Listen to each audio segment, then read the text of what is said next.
What's good, y'all? This is that dude, my dude. Welcome back to the page. This time we got a little something different. This one is going to be more like a monologue or something, I guess. For those who don't know, I'm originally from Brooklyn, born and raised. Shout out to East New York, Brownsville, Park Slope, and all that good stuff. We out here. And I moved down to Atlanta at the end of January, about 2 years ago. So 2022. So end of January 2022, I moved down here, and I'm pretty much giving like a 2 year update because Atlanta is very very interesting to say the least. So I stay over on the east side. I'm not in Atlanta proper, but I'm over in Decatur or whatever, and it's pretty calm. It's pretty chill. There's not much to do, and as a New Yorker,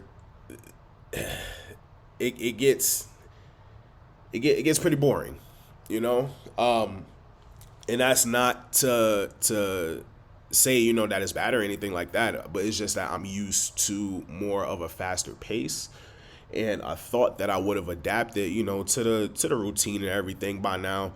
But it's like Jesus, the one of the things that irks me about Atlanta, in particular, is that there's a lack of a sense of urgency when it comes to certain things.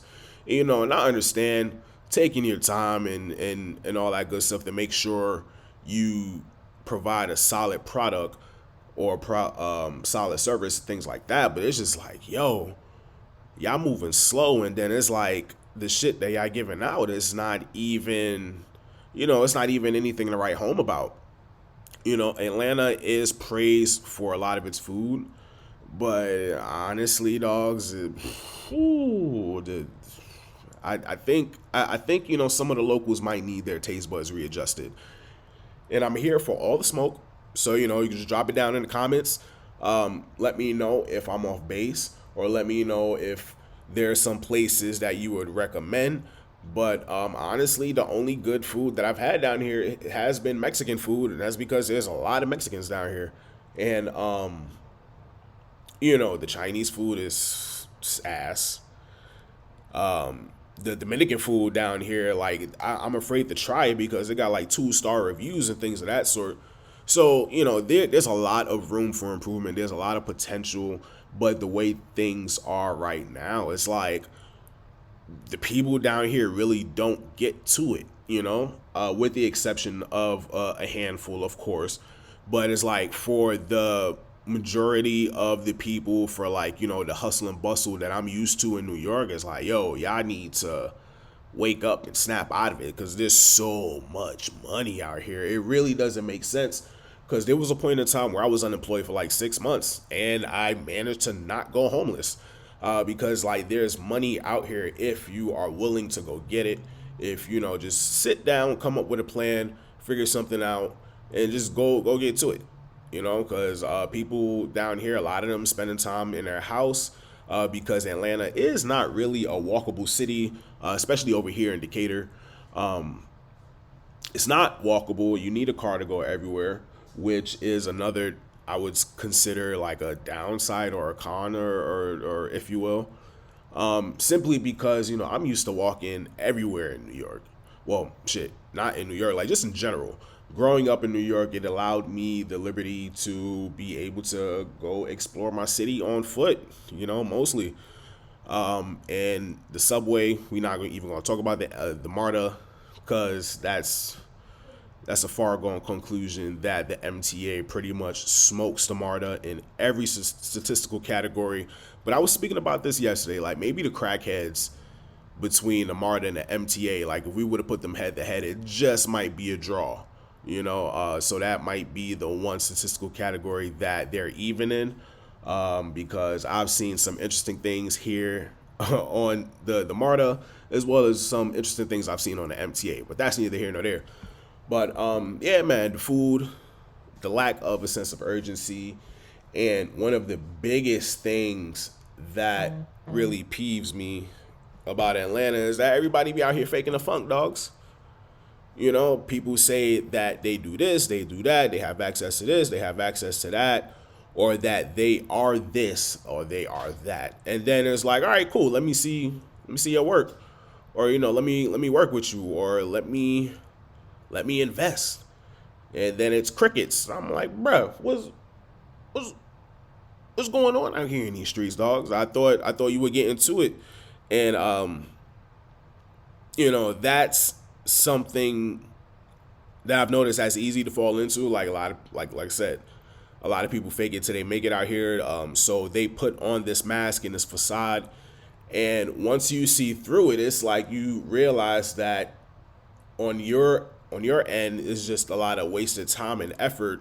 So it's a bit more difficult to get to where you need to be, if you're not a local like myself, simply because you have to figure out who's who, and everybody's saying that they're that individual and they're actually not. It actually, puts you in this cycle of trying to properly vet people on who they say they are, and it can get extremely exhausting.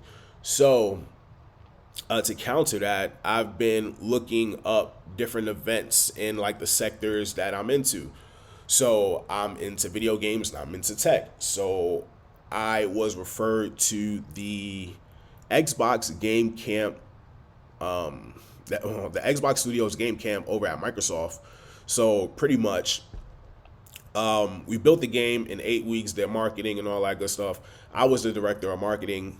It was a lot of fun. I got to see my mentor, who I haven't seen probably close to 10 years at that point.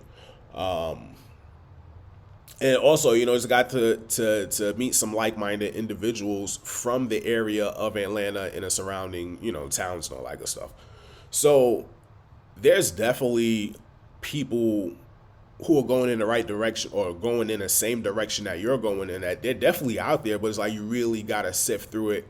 And in order for you to find them, it's like, yo, you gotta put in a little bit of work. It's not like New York where you can just go outside and run into 50 people before you get to the corner, you know? But the opportunities out here in Atlanta are very bountiful. Um, and if you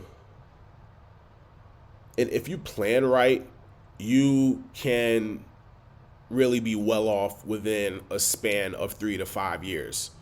So if you're looking to purchase a house, have multiple cars, or have a business, or save X amount of money to invest or whatever, you can do that down here in Atlanta. Because as much as I don't like how much everything is spread out, it keeps people in the house so that they're not out spending all their money or doing crazy stuff or whatever. So I think that's the give and take that I've come to accept between New York and Atlanta. It's like, yo, it's not as fast, it's not as tight and dense as New York, but when you adjust to the way things are down here, it's like you'll be able to see the forest from the trees, and you'll have the opportunities presented to you on a silver platter if you're looking, because the intent has to be there. You can't expect to have things fall out the sky, but like if you put in the work, you will definitely see a return on your investment, which is your time and effort, and you'll be handsomely rewarded. So that's pretty much that's pretty much been like the quick update. Like that's what I think about Atlanta. There's a lot of people who fake it till they make it, but if you do the work, you'll be able to find your tribe and go in that direction that you want to go in, so that everybody can level up and you can acquire assets and resources that you could never imagine that you'd be able to get in New York City, simply because New York City is just so damn expensive. So if you want to get a house, you can do that down here. You want to buy some land, you can do that down here. You want to get some cars, you can do that down here. You want to get a big car, you can have multiple big cars, bruh, and still find parking. So what do you think about Atlanta? The people who were born and raised here, the people who just moved here, or the people who've moved here and been here for a minute. What do you think? Let me know. Am I tripping? Am I off base? Is the food really as bad as I think it is? Are the people really as fake as I say they are? Let me know. Let's get the discussion going. And I guess this is like, would you call it story time? I don't know. We gonna figure it out. But this is your host, that dude, my dude. And once again, I wish y'all a happy and prosperous new year. Let's get to it. Until next time, I'm out like big toes and small socks. Peace.